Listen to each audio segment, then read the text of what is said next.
સીએમના મુખ્ય સલાહકાર તરીકે 2 નિવૃત્ત અધિકારીની નિમણૂક કરવામાં આવી છે। આ મહત્વના સમાચાર। મુખ્યમંત્રીના મુખ્ય સલાહકાર તરીકે 2 નિવૃત્ત અધિકારીને નિમવામાં આવ્યા છે અને આ સમાચાર સામે આવી રહ્યા છે। સીએમના મુખ્ય સલાહકાર તરીકે હસમુખ અઢિયાની નિયુક્તિ કરવામાં આવી છે। સીએમના મુખ્ય સલાહકાર તરીકે હસમુખ અઢિયા નિયુક્તિ કરવામાં આવી છે। સાથે જ એસએસ રાઠોડની પણ નિયુક્તિ કરવામાં આવી છે। એટલે કે બંને નિવૃત્ત અધિકારીની સીએમના મુખ્ય સલાહકાર તરીકે નિયુક્તિ કરવામાં આવી છે। 2 વધુ નવી જગ્યાઓ મુખ્યમંત્રી કાર્યાલય માટે ઊભી કરવામાં આવી છે।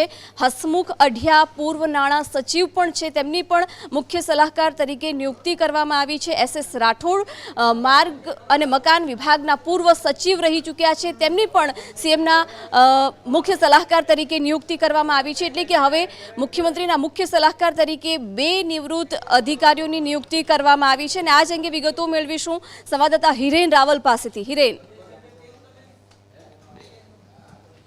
जो नवी 2 जग्या ऊभी करवामां आवी छे मुख्यमंत्री माटे मुख्यमंत्रीना मुख्य सलाहकार अने मुख्यमंत्रीना सलाहकार तरीके आ 2 जग्याओ ऊभी करी अने नियुक्ति करवामां आवी छे। मुख्यमंत्रीना मुख्य सलाहकार तरीके डॉक्टर हसमुख अढ़िया पूर्व आईएएस अधिकारी है।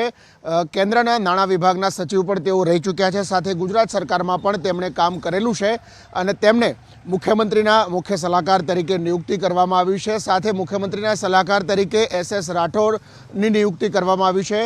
एसएस राठोड पण मार्ग अने मकान विभाग में लांबा समय सुधी काम कर्युं छे। गुजरात में सौथी मोटुं जे रोडनुं नेटवर्क कोईना समयमां थयुं होय तो एसएस राठोडना समयमां छे अने साथे नर्मदानुं काम पण तेमणे लांबा समय सुधी जोयुं छे। अत्यारे हाल तेओ मेट्रो अने गरुड़ प्रोजेक्ट जे हतो गांधीनगर रेलवे स्टेशननो एना चेरमेन तरीके पण तेओ काम अत्यारे जोई रह्या छे अने हवेथी मुख्यमंत्रीना सलाहकार तरीके तेमनी नियुक्ति करवामां आवी छे। એટલે આ બંને પૂર્વ આઈએએસ અધિકારીઓ છે તેઓ હવે મુખ્યમંત્રીના મુખ્ય સલાહકાર અને મુખ્યમંત્રીના સલાહકાર તરીકે તેમના અનુભવનો લાભ છે એ ગુજરાતમાં આગામી 5 વર્ષ સુધી લેવા મુખ્યમંત્રી તરીકે અને મુખ્યમંત્રીની સાથે કોઈ પણ વિષયો હશે, નાણાકીય બાબતો હોય અથવા તો ઇન્ફ્રાસ્ટ્રક્ચરના મુદ્દાઓ હોય તો તેમાં એમની જરૂરિયાત અને પરામર્શ કરી અને નિર્ણય રાજ્ય સરકાર લેશે। बिल्कुल हिरेन, आभार समग्र माहिती आपवा बदल। अने आ तरफ कोरोनानी संभावित खतराने जोता तंत्र पण एलर्ट मोडमां जोवा मळी रह्युं छे। अमदावादमां डीईओनी अध्यक्षतामां बेठकनुं आयोजन करवामां आव्युं हतुं, जेमां तमाम शाळाओमां कोरोनानी गाइडलाइननुं चुस्तपणे पालन करवामां आवे तेवा आदेश आपवामां आव्या छे। साथे ज जो बाळको बीमार होय, कोई विद्यार्थी बीमार होय तो स्कूले न आववा देवाना पण आदेश आपवामां आव्या छे। साथे ज शाळाओमां पण कोईपण प्रकारना मोटा कार्यक्रमो न करवा माटे कहेवायुं छे।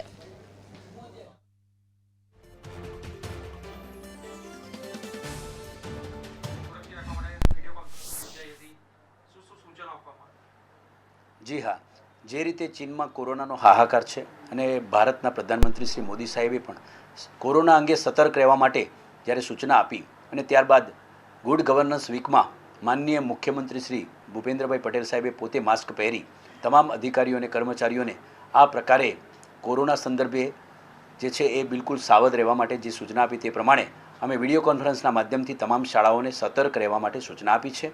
तमाम शाळाओमां कोरोनानी जे प्रकारनी गाइडलाइन्स पहला आपी हती ते प्रमाणेनुं आयोजन जरूर पड़े त्यां करवुं पड़े त्यां करवामां आवे। सोशल डिस्टन्स अने बाळकोने खास करीने समज, बाळकोमां भयनो माहोल न ऊभो थाय, खास करीने डर न ऊभो थाय ते प्रयत्न करवानो छे। पण छतांय कोई प्रकारना मोटा कार्यक्रमो एवा न थाय अने खास जे चिन्ह धरावता होय एवा बाळको जेम के शरदी, उधरस वगैरेना तावना जे चिन्हो होय एवा बाळकोने पेरेंट्स साथे काउन्सेलिंग करी शाळा कक्षाए ए न आवे अने घरे अभ्यास करे तेवुं पण सूचना आपवा माटे जणावेलुं छे। ऑनलाइन शिक्षण के संदर्भमां कई सूचनाओ आपवामां आवी छे? ए हाल एटली जरूर नथी पड़ी एटले अमे एवी सूचना नथी आपी। छतां पण घणी बधी शाळाओ एवी छे के जेओ ऑनलाइन शिक्षण बाबते पण रेकॉर्डेड विडियो मोकलती होय छे। अमे ए बाबते जी शाला जे गुजरात सरकारे शिक्षण विभागे जे शरू करेलुं छे ते जी शाला एपमां विद्यार्थीओ जे छे ए ऑनलाइन एज्युकेशन गमे त्यारे रेकॉर्डेड लेक्चरनो लाभ लई शके छे ते प्रकारनी व्यवस्था गुजरात सरकार शिक्षण विभागे करेली छे, तेनी अमे माहिती आपेली छे। तो अमदावादमां डीईओनी अध्यक्षतामां बेठकनुं आयोजन करवामां आव्युं, जेमां शाळाओमां चुस्तपणे कोरोनानी गाइडलाइननुं पालन कराववामां आवे तेवा आदेश आपवामां आव्या। साथे पण कहेवामां आव्युं छे के बाळकोमां भयनो माहोल ऊभो न थाय एनुं पण ध्यान राखवानुं छे। विगतो मेळवीशुं संवाददाता आशुतोष उपाध्याय पासेथी। जी आशुतोष।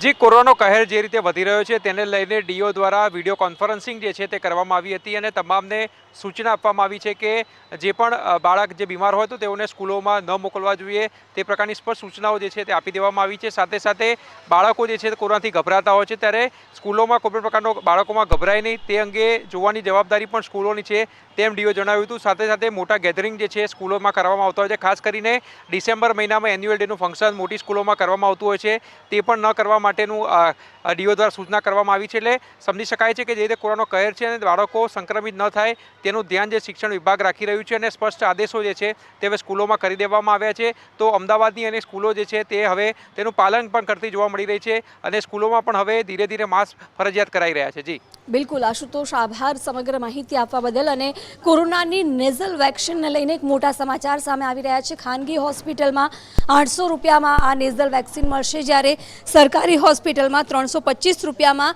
આ નેઝલ વેક્સિન મળશે। નેઝલ વેક્સિનને લઈને આ મોટા સમાચાર। વિગતો મેળવીશું સંવાદદાતા અજય યાદવ પાસેથી। જી અજય। देखिए, निश्चित तौर पे पिछले हफ्ते भारत सरकार की तरफ से जिस नेजल वैक्सीन को मंजूरी दी गई थी उसको भारत की वैक्सीन की लिस्ट में शामिल तो कर लिया गया था, लेकिन उसके रेट क्या है, वो लगेगी कैसे, इसके बारे में इन्फॉर्मेशन नहीं दी गई थी। खास करके रेट के बारे में अगर बात करें तो अब भारत सरकार की तरफ से इसका खुलासा कर दिया गया है और प्राइवेट हॉस्पिटल में ये वैक्सीन 1000 रुपये के करीब लगेगी। 1000 रुपये का मतलब ये है कि 800 रुपये वैक्सीन का दाम है, 150 रुपये हॉस्पिटल इस वैक्सीन को लगाने का चार्ज ले सकता है और साथ ही साथ GST देना पड़ेगा। इस तरह से कुल मिला के 800 रुपये की वैक्सीन प्राइवेट हॉस्पिटल में 1000 रुपये में पड़ेगी लगवाने को लेकर के। इसी तरह से सरकारी हॉस्पिटल में इसका रेट 325 रुपये तय किया गया है। लेकिन ये वैक्सीन किनको लगाई जाएगी, इसके बारे में पहले ही ये बताया जा चुका है कि ये वैक्सीन 18 साल से ऊपर के लोगों को लगाई जाएगी और खास करके बूस्टर डोज के रूप में लगाई जाएगी। बूस्टर डोज का मतलब यह है कि जिन लोगों को कोविशील्ड या कोवैक्सीन की पहली और दूसरी डोज लग चुकी है उसको बूस्टर डोज के तौर पे इसका इस्तेमाल किया जाएगा, उसको लगाई जा सकती है, नाक के जरिए लगाई जाएगी। तो फिलहाल इसके बारे में रेट के बारे में खुलासा हो चुका है, लेकिन ये वैक्सीन अभी भी लगवाने के लिए थोड़ा सा इंतजार करना पड़ेगा और खास करके जनवरी के अंतिम सप्ताह से ये लोगों के लिए उपलब्ध होगी प्राइवेट और सरकारी हॉस्पिटल में। जी બિલકુલ અજય, આભાર સમગ્ર માહિતી આપવા બદલ। અને આ તરફ રાજ્યમાં કોરોના વેક્સિનની અછત મુદ્દે આરોગ્ય મંત્રી ઋષિકેશ પટેલનું એક મોટું નિવેદન સામે આવ્યું છે। તેમણે કહ્યું છે કે વેક્સિનના અલગથી 12 લાખ ડોઝ મંગાવવામાં આવ્યા છે, કોઈપણ પ્રકારની અછત ઊભી નહીં થાય। વિગતો મેળવીશું સંવાદદાતા હિરેન રાવલ પાસેથી। જી હિરેન। जो कोरोनाની સંભવિત પરિસ્થિતિને ધ્યાનમાં રાખી કેન્દ્ર સરકાર અને રાજ્ય સરકાર તૈયારીઓ કરી રહી છે અને આ પરિસ્થિતિ સામે આવ્યા બાદ હવે લોકોને પણ પોતાનો પ્રિકોશન ડોઝ લેવાનો બાકી છે એવું યાદ આવ્યું છે, કારણ કે અત્યાર સુધીની સ્થિતિ પ્રમાણે માત્ર 33થી 35% લોકોએ જ પ્રિકોશન ડોઝ લીધો છે, બાકીના લોકોએ પ્રિકોશન ડોઝ લેવાનું ટાળ્યું છે અને લોકો વેક્સિન ન લેતા હોવાના કારણે વેક્સિનનો વધારાનો જથ્થો પડ્યો ન રહે અને વેક્સિન ખોટી એક્સપાયર્ડ ન થાય એટલા માટે થઈ અને વેક્સિનનો નવો જથ્થો રાજ્ય સરકારે મંગાવવાનો બંધ કર્યો હતો। પરંતુ હાલની સ્થિતિને જોતા વેક્સિનની ડિમાન્ડ વધી છે અને એટલા માટે 11થી 12 લાખ નવા વેક્સિનના ડોઝ છે તે મંગાવવા માટેની કેન્દ્ર સરકારને મંજૂરી માંગવામાં આવી છે। ઓર્ડર પણ રાજ્ય સરકાર દ્વારા આપી દેવામાં આવ્યો છે। આગામી દિવસોમાં આ ઓર્ડર છે એના આધારે વેક્સિનનો જથ્થો મળશે, સાથે 1 લાખ કરતાં પણ વધુ બેડની સુવિધા અલગ અલગ હોસ્પિટલોની અંદર તૈયાર કરવામાં આવી હોવાનું આરોગ્ય મંત્રી કહી રહ્યા છે। 15000 જેટલા ICU બેડ પણ તૈયાર રાખવામાં આવ્યા છે, જરૂર પડે તેનો પણ ઉપયોગ કરી શકાશે। બીજા વેવની અંદર જે સ્થિતિ ઊભી થઈ હતી એ સ્થિતિ ફરીથી ન થાય એના માટેની પણ તૈયારીઓ રાજ્ય સરકાર અત્યારે હાલ કરી રહી છે। ખાસ વેક્સિનેશનના સંદર્ભમાં વેક્સિનનો જથ્થો આવ્યા પછી આરોગ્ય વિભાગ अलगथी ड्राइव चलावशे, जेमां प्रिकॉशन डोज लेवानो जेने बाकी छे एवा लोकोने प्रिकॉशन डोज पण झड़पथी आपी देवाय ते व्यवस्था करवामां आवशे तेवुं आरोग्य विभागना हवालो धरावता मंत्री ऋषिकेश पटेल कही रह्या छे। બિલકુલ હિરેન, આભાર સમગ્ર માહિતી આપવા બદલ। કોરોનાની સંભવિત ખતરાને જોતા લોકોને પણ તંત્ર દ્વારા પ્રિકોશન ડોઝ લેવા માટે અપીલ કરવામાં આવી રહી છે ને એટલા જ માટે વેક્સિનની ડિમાન્ડ પણ વધી છે, એટલા જ માટે 12 લાખ ડોઝ મંગાવવામાં આવ્યા છે। શું કહ્યું છે વધુમાં ઋષિકેશ પટેલે, સાંભળીએ। જે પ્રકારની ઇન્ફ્રાસ્ટ્રક્ચર વ્યવસ્થાઓ ઊભી કરી છે એ કોઈપણ જગ્યાએ CHC હોય, સબ ડિસ્ટ્રિક્ટ હોસ્પિટલ હોય, મેડિકલ કોલેજીસ હોય, ડિસ્ટ્રિક્ટ હોસ્પિટલ, દરેક જગ્યાએ આ વ્યવસ્થાઓ તૈયાર કરવામાં અને તૈયાર કરી અને ચાલુ કન્ડિશનમાં ગમે ત્યારે યુદ્ધ ફાટે એ વખતે આપણી પાસે તૈયારીઓ હોવી જોઈએ। એ જ રીતે આ કોવિડની મહામારીમાં માનો કે અત્યારે તો આપણને લાગે છે કે જે રીતે આદરણીય પ્રધાનમંત્રી મોદી સાહેબે જે રસીકરણનો ડ્રાઈવ ચલાવ્યો એના કારણે આપણો દેશ અને સ્વદેશી આપણી વેક્સિન એ દુનિયામાં સૌથી સારી રીતે ઇફેક્ટિવ થઈ છે. અને આ તરફ કોરોના સામે લડવા માટે ભારત સરકાર પણ એલર્ટ મોડમાં છે. આજે દેશભરની અલગ અલગ હોસ્પિટલોમાં મોકડ્રીલનું આયોજન કરવામાં આવ્યું અને એ જ સંદર્ભે હોસ્પિટલોમાં કોરોનાના સંભવિત ખતરાને જોતા તમામ પ્રકારની તૈયારીઓ થઈ છે કે કેમ તે મામલે ચકાસણી કરવામાં આવી. રાજ્ય સહિત સમગ્ર દેશભરની હોસ્પિટલોમાં આજે મોકડ્રીલનું આયોજન કરવામાં આવ્યું. કેન્દ્રીય આરોગ્ય મંત્રી મનસુખ માંડવિયા સફદરગંજ હોસ્પિટલમાં હાજર રહ્યા હતા અને હોસ્પિટલમાં કોરોનાની પરિસ્થિતિને પહોંચી વળવા માટેની તૈયારીઓની તેમણે સમીક્ષા કરી હતી. लगातार भारत सरकार की ओर से कोविड आने वाले दिनों में देश में न फैले उसके लिए तैयारी की जा रही है. सभी राज्य के हेल्थ मिनिस्टर के साथ विस्तार से बातचीत हुई है. देश के इंडियन मेडिकल एसोसिएशन के डॉक्टर मित्रों के साथ भी बातचीत हुई है और आज सारे देश में जो कोविड ट्रीटमेंट देने वाली सभी अस्पताल में मॉक ड्रिल की जा रही है.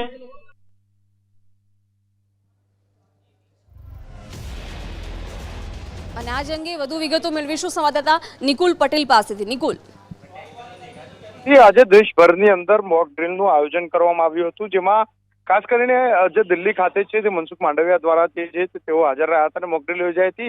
તે જ રીતે રાજ્યના અલગ અલગ પણ જે છે મોક ડ્રીલ યોજાઈ રહી છે. આજે અમદાવાદની એસપીપી હોસ્પિટલ ખાતે પણ મોક ડ્રીલ કરવામાં આવી, સાથે જ અમદાવાદની સિવિલ હોસ્પિટલમાં પણ મોક ડ્રીલનું આયોજન કરવામાં આવ્યું હતું, જેમાં મંત્રીઓ અને ધારાસભ્યો પણ ઉપસ્થિત રહ્યા હતા. સાથે જ અમદાવાદના મેયર કિરીટ પરમાર અને standing committee chairman Hitesh Barot પણ હાજર રહ્યા હતા. અને તમામ જે ઓક્સિજન બેડ છે, વેન્ટિલેટર બેડ છે, ઓક્સિજન ટેન્ક છે, સહિત દવાઓનો જે જથ્થો કયા પ્રકારનો છે તેને લઈને ચકાસણી પણ કરવામાં આવી હતી. જી બિલકુલ નિકુલ, આભાર સમગ્ર માહિતી આપવા બદલ. કોરોના સામે લડવા માટે આજે મોકડ્રીલનું આયોજન દેશભરની હોસ્પિટલોમાં કરવામાં આવ્યું છે. તૈયારીઓની ચકાસણી કરવામાં આવી, જ્યાં કોરોનાના સંભવિત ખતરાને ધ્યાનમાં રાખતા તંત્ર એલર્ટ મોડમાં જોવા મળી રહ્યું છે.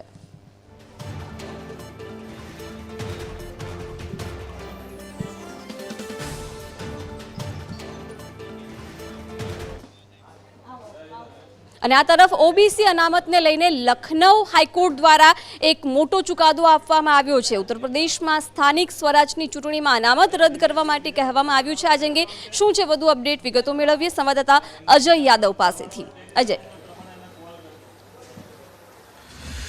देखिए, निश्चित तौर पे उत्तर प्रदेश में नगर निकाय के चुनाव होने थे और उसकी अधिसूचना एक तरह से पेंडिंग थी. राज्य चुनाव आयोग की तरफ से कोई अधिसूचना जारी नहीं की गई थी. इसकी सबसे बड़ी वजह यही थी कि इलाहाबाद हाईकोर्ट की लखनऊ खंडपीठ में ये पूरा मामला चल रहा था, जिसमें ये याचिका दायर करके ये कहा गया था कि इसमें जो भी ओबीसी आरक्षण का प्रावधान किया गया है, ये आरक्षण दरअसल राजनीतिक आरक्षण है, न कि इसका कोई सामाजिक और आर्थिक एजेंडा है.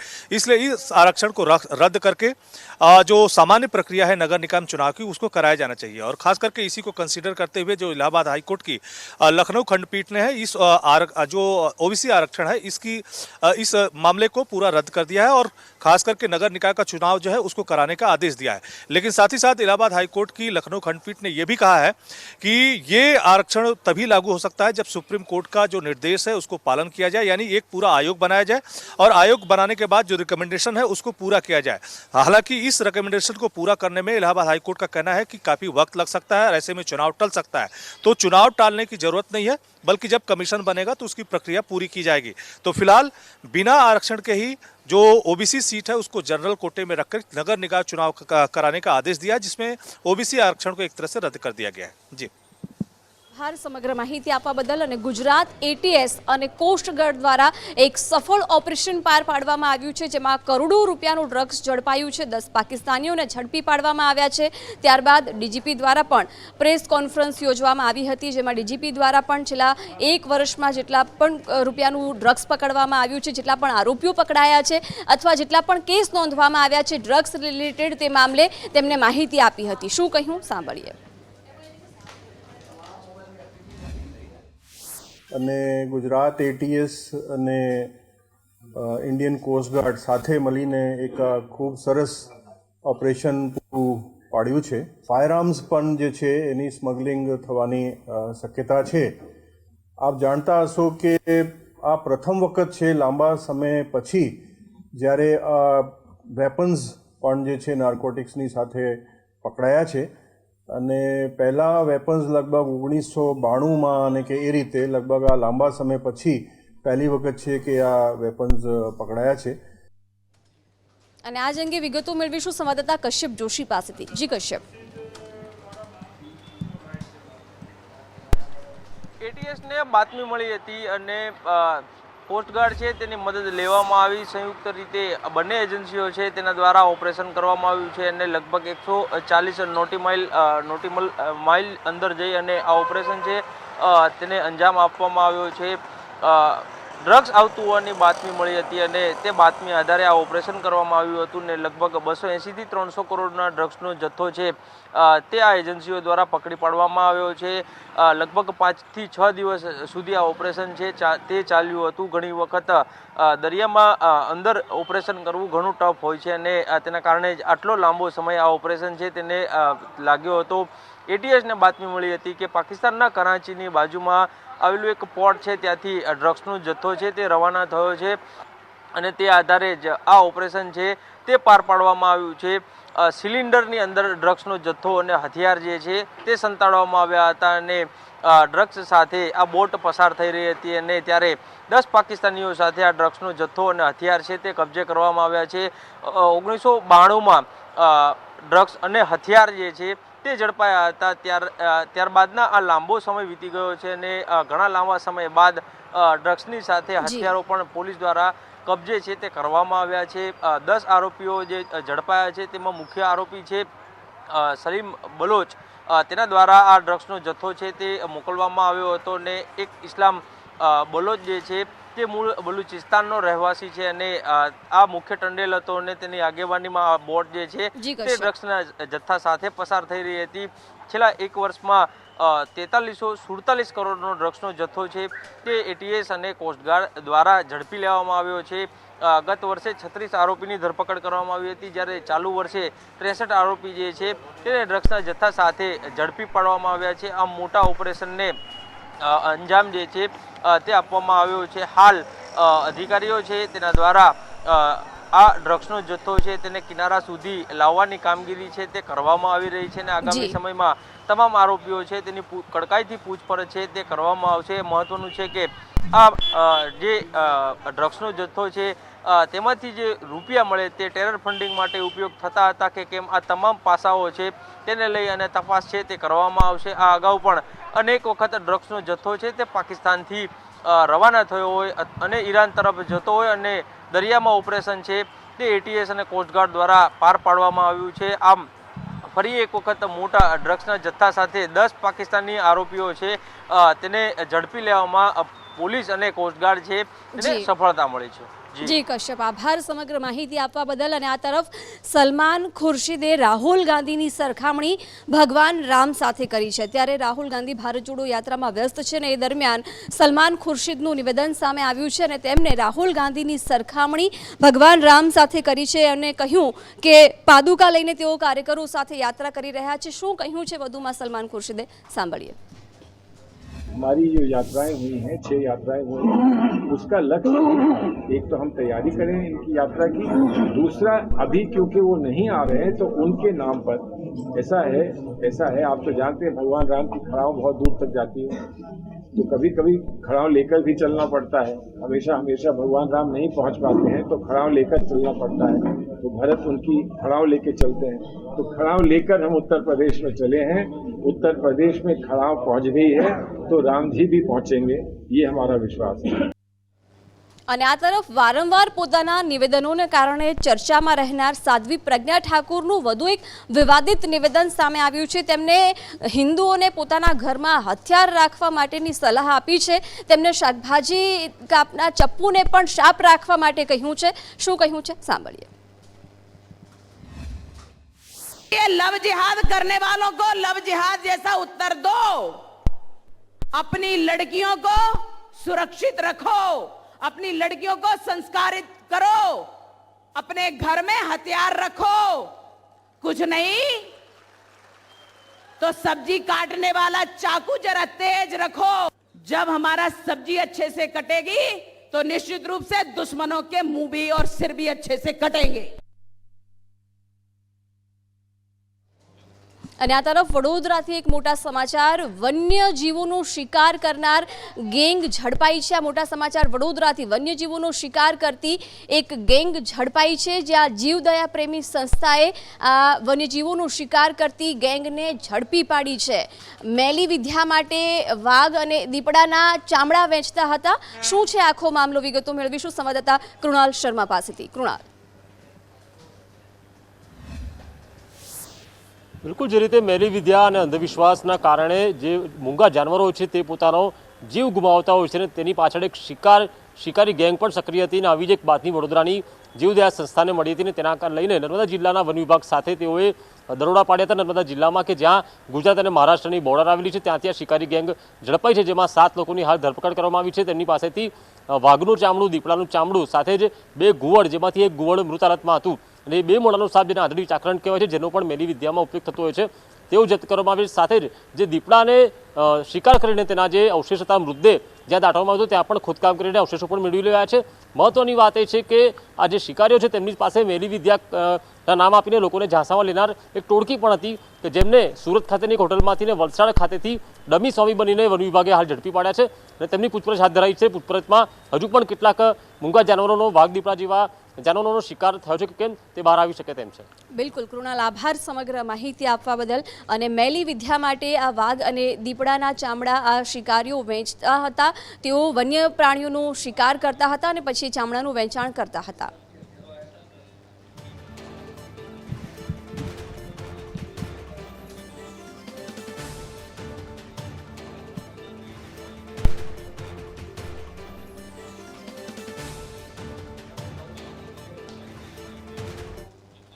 અને આ તરફ રાજકોટમાં કુવાડવા પોલીસ સ્ટેશન સામે મોટી કાર્યવાહી થઈ શકે છે, અને આ કાર્યવાહી થવા પાછળનું કારણ એટલું જ છે કે માત્ર પોલીસ સ્ટેશનને કેટલાક મીટર દૂર જ દારૂ બનાવતી મિની ફેક્ટરી ઝડપાઈ છે, અને એ પણ કુવાડવા પોલીસ સ્ટેશનની જાણ બહાર ત્યાં દરોડાની કાર્યવાહી હાથ ધરવામાં આવી હતી, અને ત્યાં દારૂ બનાવવામાં આવતો હતો। આ નકલી દારૂ બનાવતું ફેક્ટરી ઝડપાઈ છે, જો કે આ વાતની જાણ ત્યાં કુવાડવા પોલીસ સ્ટેશનને હતી પણ નહીં, અને એટલા જ માટે હવે મોટી કાર્યવાહી કદાચ આ પોલીસ સ્ટેશન સામે થઈ શકે છે। એસએમસીની ટીમે ત્યાં દારૂની ફેક્ટરી રેડ કરી અને ઝડપી પાડી છે। સ્ટેટ મોનિટરિંગ સેલ દ્વારા આ પોલીસ સ્ટેશનને અંધારામાં રાખી રેડ કરવામાં આવી હતી, અને નકલી દારૂ બનાવવાની ફેક્ટરી ઝડપી પાડવામાં આવી છે।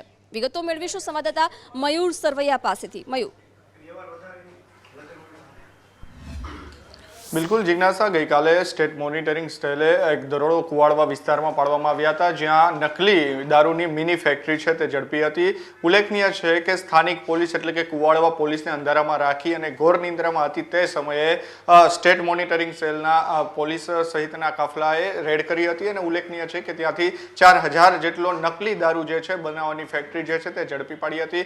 ઉલ્લેખનીય છે કે અલગ અલગ બ્રાન્ડની 4000 જેટલી બોટલો પણ પકડી તેમની સામે કાર્યવાહી કરવામાં આવી છે। ત્યારે સૌથી મોટો સવાલ એ થઈ રહ્યો છે કે સ્થાનિક પોલીસ એટલે કે કુવાડવા પોલીસને જાણ ન હતી છતાં પણ જે પ્રકારનું કામ થઈ રહ્યું હતું, દારૂબંધીની જે વાતો થઈ રહી હતી, દારૂબંધી ક્યાંક ને ક્યાંક આ પ્રકારની હોય તેવું લાગી રહ્યું છે। જ્યારે ગાંધીનગરથી સ્ટેટ મોનિટરિંગ સેલના દરોડા જ્યારે પડે છે ત્યારે જ સ્થાનિક પોલીસ જે ઘોર નિદ્રામાં હતી તે જાગે છે। ત્યારે હવે સમય આવ્યો છે કે તેમની ઉપર કાર્યવાહી પણ કરવામાં આવે। ત્યારે રાજુ ભાર્ગવ જે છે કમિશનર, તેમના દ્વારા ક્યાંક ને ક્યાંક સ્થાનિક પોલીસ ઉપર જે છે કાર્યવાહી કરવામાં આવે તેવી પણ શંકા જે છે તે સેવાઈ રહી છે। અને રાજ્યમાં કડકડતી ઠંડી માટે થઈ જાવ તૈયાર, કારણ કે હવામાન વિભાગ દ્વારા આગાહી વ્યક્ત કરવામાં આવી છે કે લઘુત્તમ તાપમાનમાં હજુ 2 થી 3 ડિગ્રીનો ઘટાડો થઈ શકે છે। ડિસેમ્બર એન્ડિંગમાં અને જાન્યુઆરીની શરૂઆતમાં હાડ થીજવતી ઠંડીનો સામનો કરવો પડશે। શું કહ્યું છે હવામાન વિભાગે, સાંભળીએ। अभी एक्सपेक्ट वेदर ड्राई है गुजरात स्टेट में नेक्स्ट 5 डेज के लिए, और जहाँ मिनिमम टेम्परेचर की बात है अभी कोई कोल्ड वेव से कुछ नहीं है हमारा। और जहाँ लोवेस्ट आया था नलिया में 8 डिग्री, और अहमदाबाद में टेम्परेचर देखिए 12-13 के आसपास है।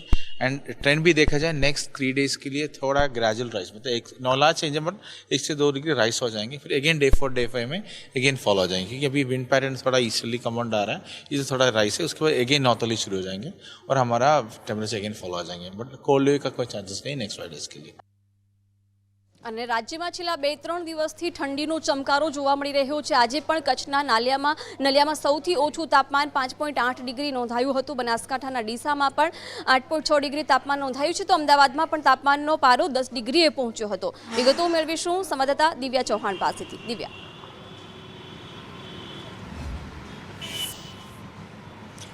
જિજ્ઞાસા, રાજ્યભરમાં કડકડતી ઠંડીનો વર્તારો વર્તાઈ રહ્યો છે. સાથે જ હવામાન વિભાગ તરફથી પણ આગામી દિવસોમાં 2 થી 3 ડિગ્રી લઘુત્તમ તાપમાનનો પારો ગગડે તેવી આગાહી આપવામાં આવી છે. અને તેવી જ આગાહીના પગલે મોટાભાગના વિસ્તારોમાં 15 થી પણ નીચે ડિગ્રીનું તાપમાન પહોંચેલું જોવા મળી રહ્યું છે. નલિયા, સૌરાષ્ટ્ર અને કચ્છ સહિતના તમામ જે મોટાભાગના વિસ્તારો છે ત્યાં પણ 10 ડિગ્રીથી પણ નીચું તાપમાન નોંધાયું છે. ત્યારે અમદાવાદમાં પણ આજે 10 ડિગ્રી લઘુત્તમ તાપમાન નોંધાયું હતું. તો ગાંધીનગરમાં પણ આ જ પ્રકારે 10 ડિગ્રી એટલે કે 2 ડિગ્રી બંને ગાંધીનગર અને અમદાવાદ લઘુત્તમ તાપમાનનો પારો છે તે સમાન રહ્યો હતો. આ સાથે જ દક્ષિણ ગુજરાત અને સૌરાષ્ટ્રના પણ વિસ્તારોમાં ઠંડીનો પારો છે તે આ જ પ્રમાણે કડકડતી ઠંડી પડવાનો અનુભવ લોકોએ કરવો પડશે. અને ડિસેમ્બરના એન્ડમાં એટલે કે 31st વખતે પણ ઠંડીનો પારો છે તે વધવાનું અનુમાન રાજ્યના હવામાન વિભાગ તરફથી પણ આપવામાં આવ્યું છે. આનું કારણ છે કે ઉત્તર ભારતમાં જે પવનોની દિશા બદલાઈ રહી છે અને ઉત્તર પૂર્વીય પવનો ફૂંકાઈ રહ્યા છે તેના કારણે રાજ્યભરમાં ઠંડીનો વર્તારો રહેવાનું અનુમાન રાજ્યના હવામાને વ્યક્ત કર્યું છે. અને તેની જ અસર છે જે રાજ્યમાં શિયાળાએ જમાવટ બોલાવી છે. તો શિયાળો આકરો બનતો નજરે પડી રહ્યો છે અને આગામી જાન્યુઆરીના પ્રથમ સપ્તાહમાં પણ કડકડતી ઠંડી પડવાનું અનુમાન છે તે રાજ્યના હવામાન વિભાગ તરફથી વ્યક્ત કરવામાં આવ્યું છે. આ સાથે જ અમદાવાદ, ગાંધીનગર, વડોદરા, સુરત સહિતના તમામ જે નગરો છે ત્યાં પણ 10 ડિગ્રી પહોંચે આવનારા દિવસોમાં તેવું પણ પ્રાથમિક અનુમાન છે જે રાજ્યના હવામાન વિભાગ તરફથી પણ વ્યક્ત કરવામાં આવ્યું છે. અત્યાર સુધીમાં ગાંધીનગર અને અમદાવાદનું લઘુત્તમ તાપમાન છે તે 1 ડિગ્રી આગળ પાછળ રહેતું હતું, પરંતુ આજે પ્રથમ વખત બંને ઠંડીનો પારો છે તે સમાન જોવા મળ્યો છે. જી બિલકુલ દિવ્યા, આભાર સમગ્ર માહિતી આપવા બદલ. અને ઉત્તર ભારતમાં ફૂંકાઈ રહેલા ઠંડા પવનોને કારણે કચ્છમાં પણ કાતિલ ઠંડીનું મોજું ફરી વળ્યું છે. નલિયા સહિત કંડલા એરપોર્ટ અને ભુજમાં પણ તાપમાનનો પારો ગગડ્યો છે અને લોકો ઠંડીથી બચવા માટે તાપણા અને ગરમ કપડાનો સહારો લઈ રહ્યા છે. હજુ આગામી 2 દિવસ માટે કોલ્ડ વેવની આગાહી વ્યક્ત કરાઈ છે.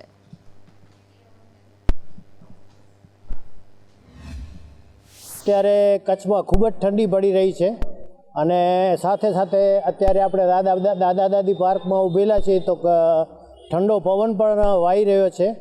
10 વાગે પણ ખૂબ ઠંડી છે અને તમે સમાચાર પત્રો દ્વારા જાણતા હશો કે નલિયામાં પણ 4 ડિગ્રી 3 ડિગ્રી એવી ઠંડી થઈ જાય છે.